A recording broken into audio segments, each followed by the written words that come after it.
es Jessica Piagües Rivera y estoy aplicando para la licenciatura en Relaciones Internacionales.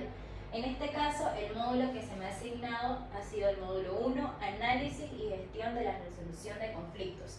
Para empezar, las relaciones internacionales, para Esther Barbé, en uno de sus escritos en la tercera edición, nos dice que son aquellas relaciones entre colectividades humanas e individuos que se relacionan entre sí y estas relaciones no se agotan y son consideradas como un todo. Para Martin White, también en uno de sus libros, nos dice que es aquella disciplina que nos ayuda a la comprensión, valoración y control de las relaciones entre Estados y el mundo universal. Para poder entender un poco las relaciones internacionales, a lo largo de su historia han surgido diferentes debates y teorías para poder entender las relaciones entre Estados, organizaciones y demás actores. Para este caso he decidido relacionarlo con tres teorías. El idealismo.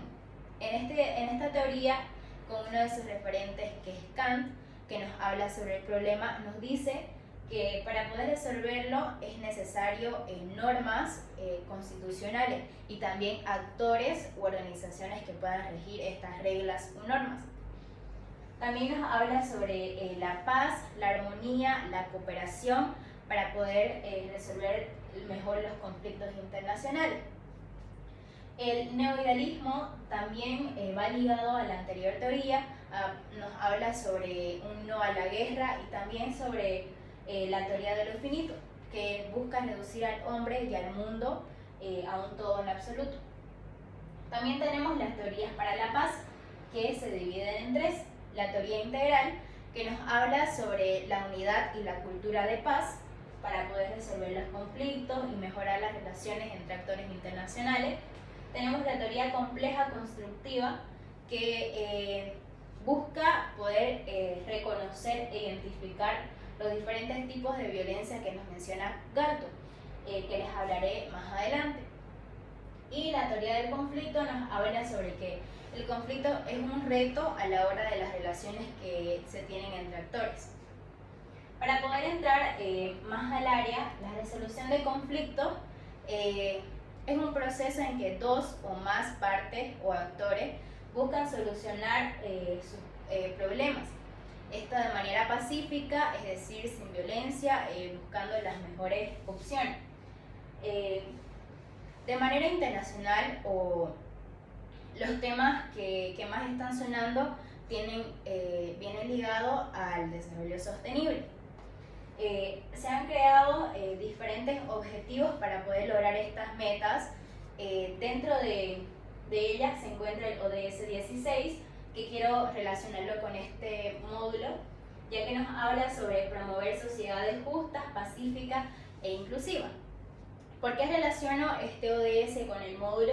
Porque la violencia, los problemas, los conflictos, las guerras, la ausencia de justicia o acceso limitado a esta puede ser una amenaza para el desarrollo sostenible. También una de las metas que tiene este objetivo es el poner fin al maltrato, ya sea físico, psicológico, de forma verbal. También se encuentra el reducir significativamente la violencia y también nos habla sobre un Estado de Derecho.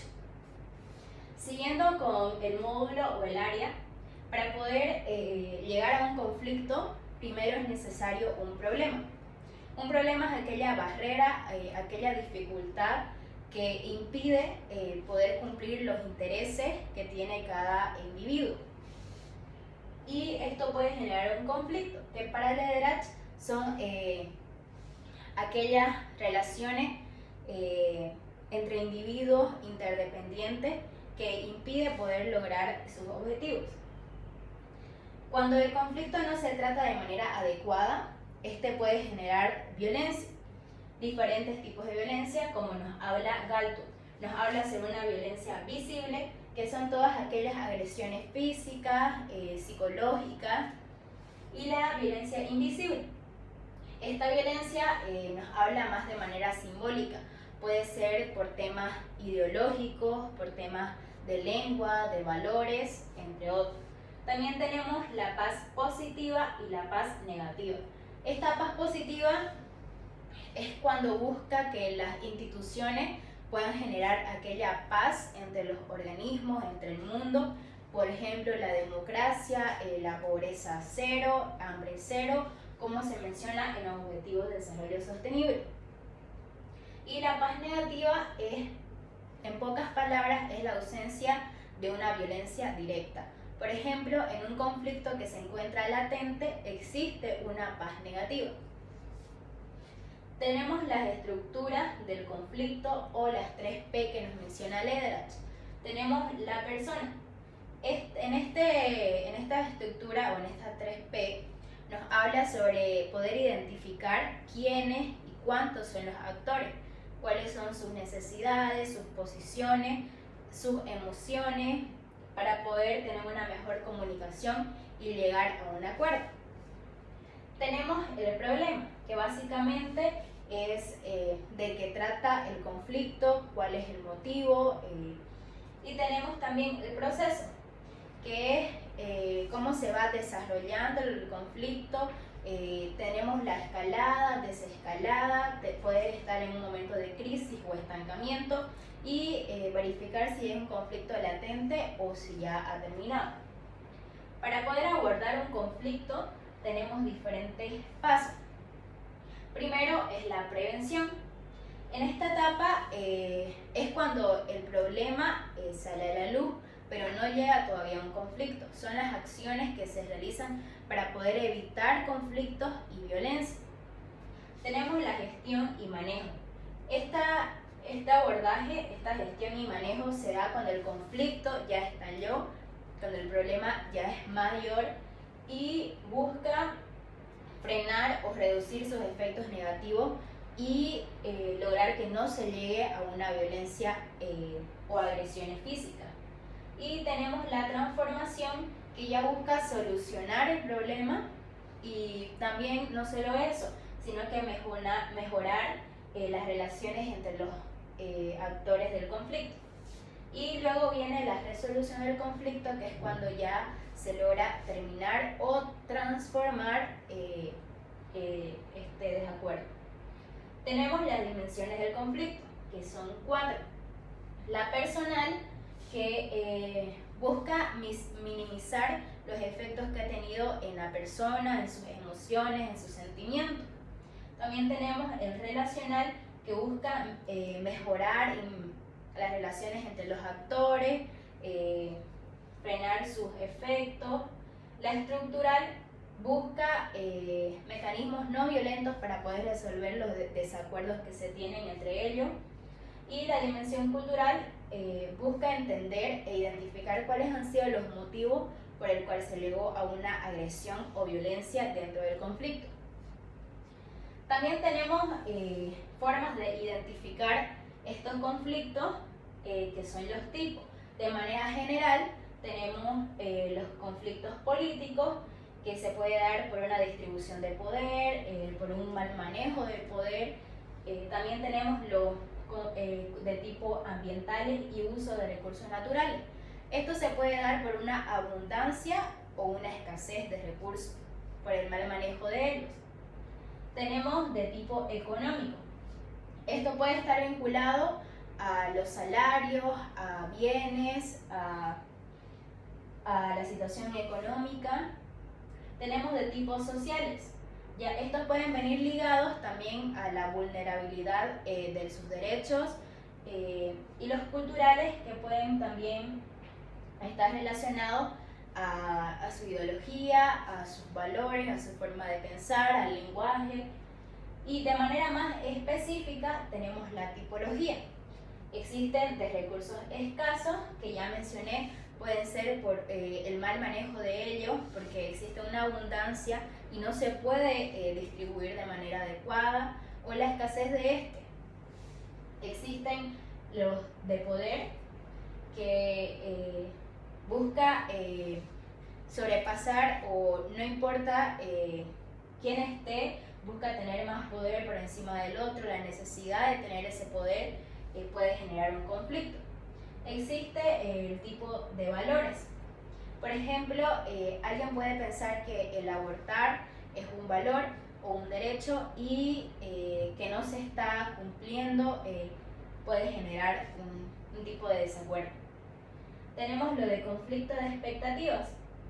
Ocurre cuando una persona tiene sus expectativas, quizás son muy altas o quizás no se logran cumplir a la manera que él quiere. Entonces esto puede generar desacuerdos, violencias o conflictos.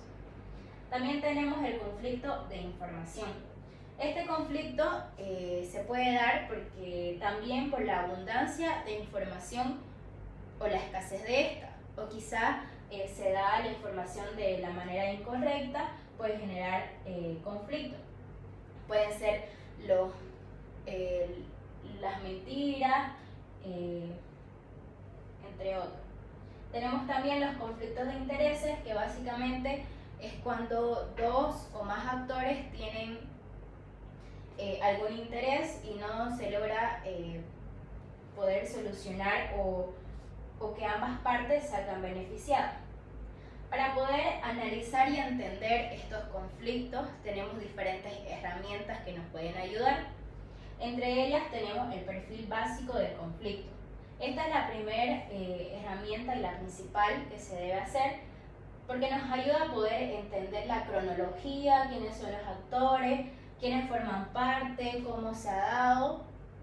Y otra herramienta que va ligada a esta es la línea del tiempo y las fases del conflicto, que básicamente es una representación gráfica donde muestran fechas exactas del conflicto, la escalada, si se encuentra en crisis, en desescalada o en estancamiento.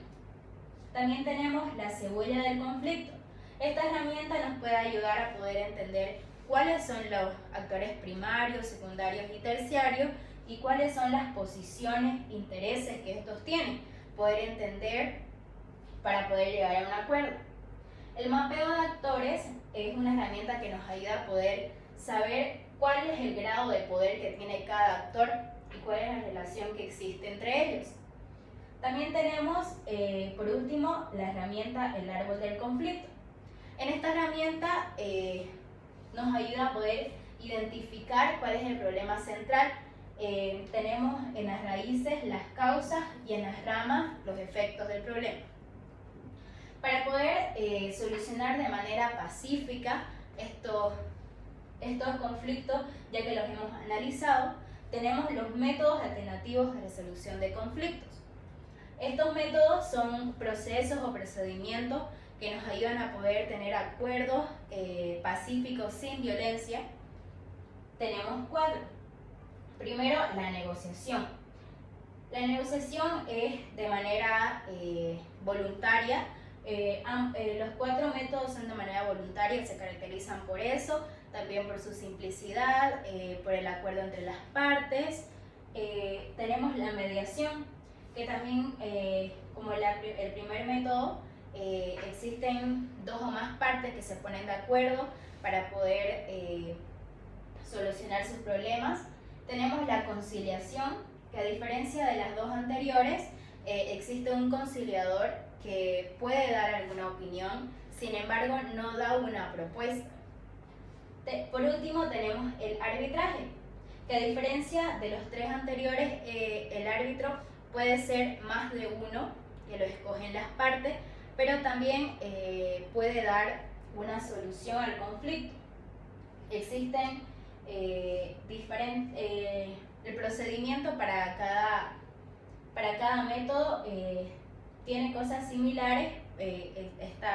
Las partes empiezan a hablar, a charlar, a cada uno da su punto de vista, cuál es su posición, y el que se encuentra como mediador o tercero ayuda a evitar algún conflicto entre las partes. También, para ir terminando, dentro de la resolución de conflictos y de poder solucionar, analizar de manera pacífica estos problemas, podemos hablar sobre una cultura de paz. Esta cultura de paz está ligada a la Carta de las Naciones Unidas, que nos habla sobre democracia, sobre paz, y básicamente la Organización de Naciones Unidas nos dice que es un conjunto de valores que nos ayudan a mejorar la calidad y las relaciones de manera internacional. Muchas gracias.